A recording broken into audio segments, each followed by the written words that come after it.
Summary of the novel, The Three Musketeers. Author, Alexandre Dumas. Chapter 1, D'Artagnan arrives in Paris. In 1625, in the peaceful but impoverished region of Gascony, an 18-year-old young man named D'Artagnan left his hometown, carrying a burning ambition to become a musketeer in the service of King Louis XIII. His father, a poor but proud nobleman, gave his son a letter of introduction addressed to Monsieur de Treville, the captain of the king's musketeers. D'Artagnan set out with an old, exhausted horse and a meagre sum of 15 écus as his only possessions. On his way to Paris, in the town of Meung, he witnessed a mysterious gentleman, Rochefort, whispering with a noble woman, Milady de Winter. A minor altercation broke out when Rochefort mocked D'Artagnan's horse, leading to a heated argument.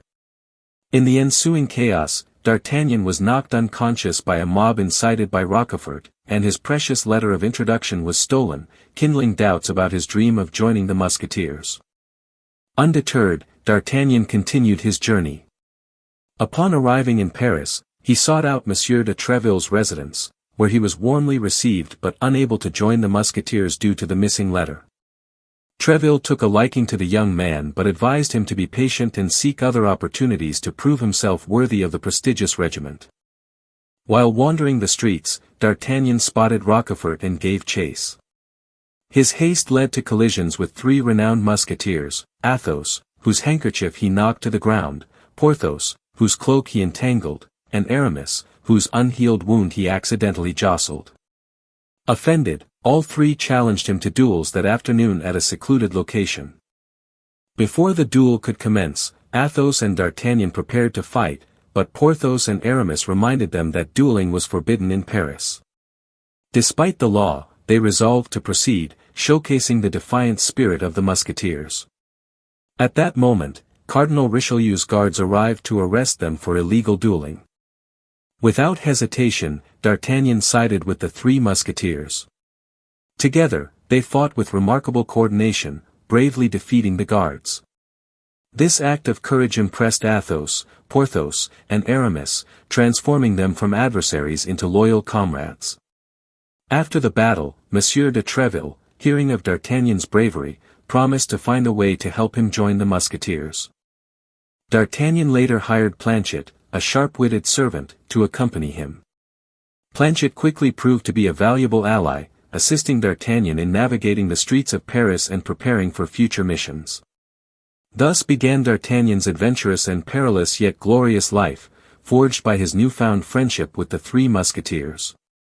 They shared not only courage but also a commitment to face the challenges ahead together.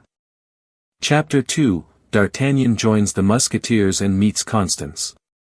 Thanks to his bravery in the fight against the Cardinal's guards, D'Artagnan caught the attention of Monsieur de Treville. Though he could not yet join the Musketeers, he was assigned to the regiment of Monsieur de Essarts, another unit under the royal court. This was a vital first step toward the glory D'Artagnan had long dreamed of, opening doors to prove his abilities. D'Artagnan rented a room in the house of Monsieur Bonacieux, a middle-class merchant in Paris. There, he met Constance Bonacieux, the young, charming, and refined wife of Bonacieux. Constance served as a close confidant to Queen Anne of Austria, a role requiring tact and loyalty in a court rife with intrigue. Through brief conversations, a pure romance blossomed between D'Artagnan and Constance. Her graceful beauty and gentle demeanor touched the ardent heart of D'Artagnan. Their affection became a guiding star, giving him purpose during his challenging early days in Paris. Paris at the time was a hotbed of political conspiracies. Cardinal Richelieu secretly plotted to undermine Queen Anne of Austria, exploiting a secret gift, a diamond-studded ribbon given by King Louis XIII, now in the possession of the Duke of Buckingham in England. The cardinal sought to use this to damage relations between France and England, as Buckingham was his political rival. Any misstep could jeopardize the French throne. One night, D'Artagnan overheard a plot to kidnap Constance, orchestrated by Rochefort and his henchmen. He immediately rallied Athos, Porthos, and Aramis to devise a rescue plan. Following this incident, Cardinal Richelieu recognized D'Artagnan as a potential threat and began monitoring him, preparing schemes to target him later. In a shadowy suburban house, the group executed a precise plan. Athos and Aramis distracted the guards with a clever diversion, while D'Artagnan and Porthos stealthily infiltrated to free Constance from a locked room. With Planchet's quick thinking in delivering messages and preparing horses, they overcame all dangers and successfully rescued her. In a poignant moment under flickering candlelight, D'Artagnan confessed his sincere feelings, met with Constance's tender gaze in return. She revealed the cardinal's plot to expose the queen at a grand ball using the diamond ribbon. Without hesitation, D'Artagnan and his friends resolved to travel to England to protect the queen's honor. Chapter 3: The Journey to England and the Meeting with the Duke of Buckingham. After finalizing their plan, D'Artagnan, Athos, Porthos, Aramis, and Planchet hurriedly set off for England, tasked with the noble mission of retrieving the diamond-studded ribbon for Queen Anne of Austria. Informed of their plan, Cardinal Richelieu deployed his agents to ambush them along key routes, determined to stop them. From the outset, the group faced relentless attacks. At a remote inn, Athos was gravely wounded while protecting his comrades and had to stay behind to recover. Porthos, unable to ignore an insult to his honor, was drawn into a duel, while Aramis was ambushed but narrowly escaped with the help of villagers. Only D'Artagnan and Planchet pressed on toward the port of Calais. There, Rochefort personally oversaw a travel ban, turning Calais into an impenetrable fortress. In a desperate move, D'Artagnan posed as a messenger of Cardinal Richelieu, cleverly securing a permit, and, with Planchet, crossed the sea safely under the cover of night. Upon arriving in London, D'Artagnan wasted no time seeking out the Duke of Buckingham. After hearing the full story, the Duke inspected the ribbon and discovered that 2 diamonds had been stolen by Milady de Winter. Thanks to his foresight, he had spare diamonds on hand and immediately ordered jewelers to replace them, preserving the ribbon's original appearance. That same night, D'Artagnan and Planchet began their return to France, facing constant checkpoints and suspicious glances. Planchet played a crucial role in finding routes and distracting guards, enabling D'Artagnan to evade danger. During the journey, Milady, sent by the cardinal, pursued them to steal the ribbon but failed. Finally, as Paris emerged in the misty dawn, D'Artagnan delivered the ribbon to Constance, saving the queen's honor and foiling Cardinal Richelieu's sinister plot. This mission not only protected the queen but also strengthened the bond between D'Artagnan and the Musketeers, preparing them for future challenges. Chapter 4: Milady de Winter's Schemes. After the failure to disgrace the queen, Cardinal Richelieu could not conceal his fury. He turned his attention to D'Artagnan, who had thwarted his political schemes. The cardinal ordered Milady de Winter, a captivating but ruthless spy, to eliminate D'Artagnan in France before assigning her a new mission. Milady approached D'Artagnan with cunning charm and sweetness.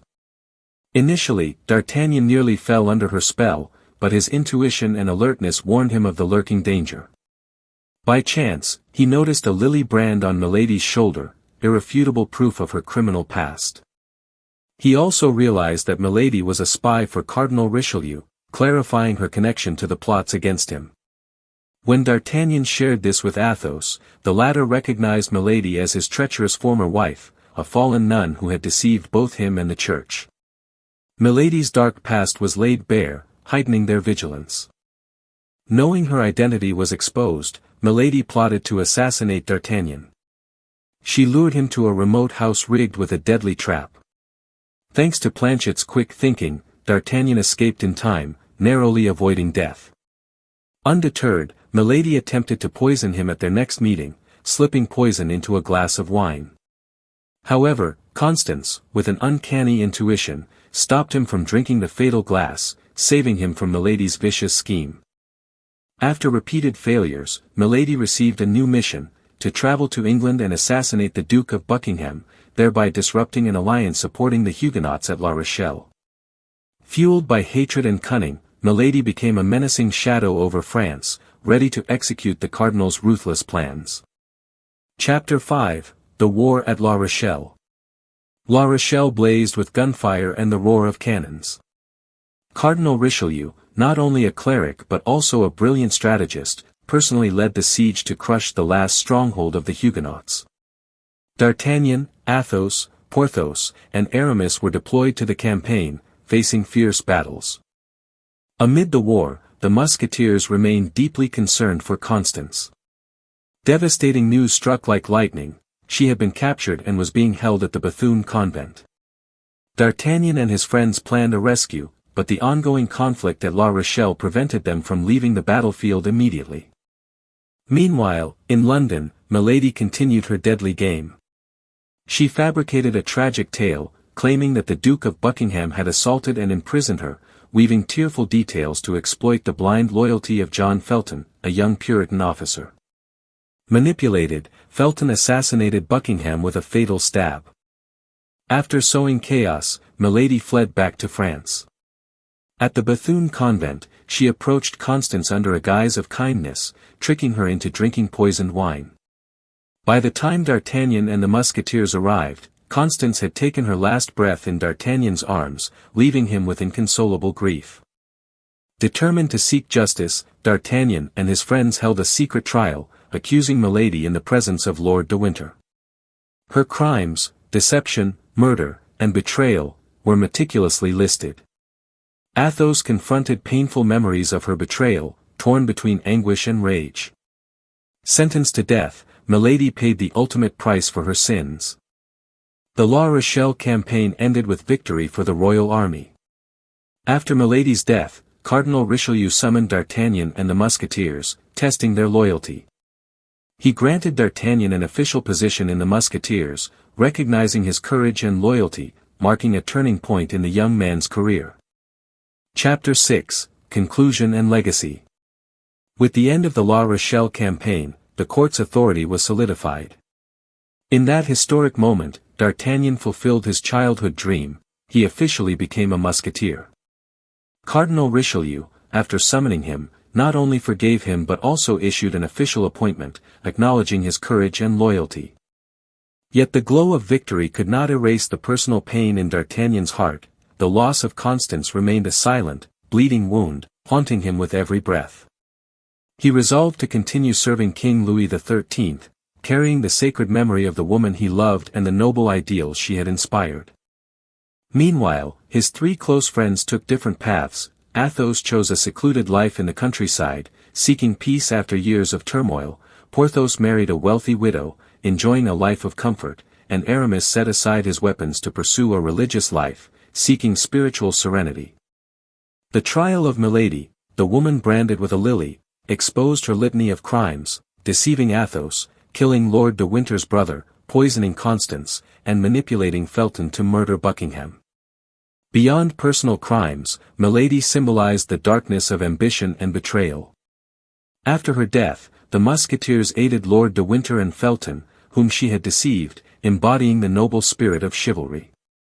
Though the victory at La Rochelle was a brilliant military triumph, for the Musketeers, the true victory lay in preserving loyalty, enduring friendship, and an unwavering chivalric spirit. They had overcome countless dangers, from battlefield clashes to intricate political schemes, always prioritizing honor. The motto, "One for all, and all for one," resonated forever, a torch illuminating their ongoing journey. The story closes with D'Artagnan, the young musketeer, pressing forward on the path of justice, carrying his ideals, courage, and indelible memories of the glorious days spent with his brothers in arms.